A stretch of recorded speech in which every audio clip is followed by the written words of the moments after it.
You've talked before about this idea of how your acting career has actually brought on huge anxiety and stress. Where's that come from? I remember when I first started acting, I had it immediately, once I sort of locked into the idea that I was going to become an actor, it was an absolute obsession. It was an addiction. It was all I talked about. It. There was no shadow of a doubt that was what I was going to do, and there was a ignorance and a naivety that was there about the reality of how difficult that was going to be. But you need a fair amount of madness, I think, to sort of excel in any space. There needs to be a certain amount of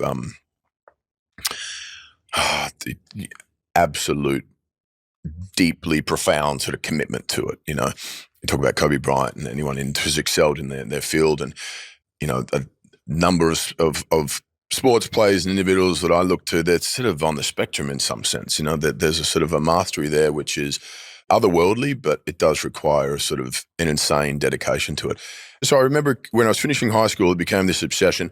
That was all I was going to do. And everything I was going to do from it was I was going to help pay off my parents' house. I was going to do this. I was going to do that. I was going to take care of my family and friends. And, you know, look at all the amazing things I could do.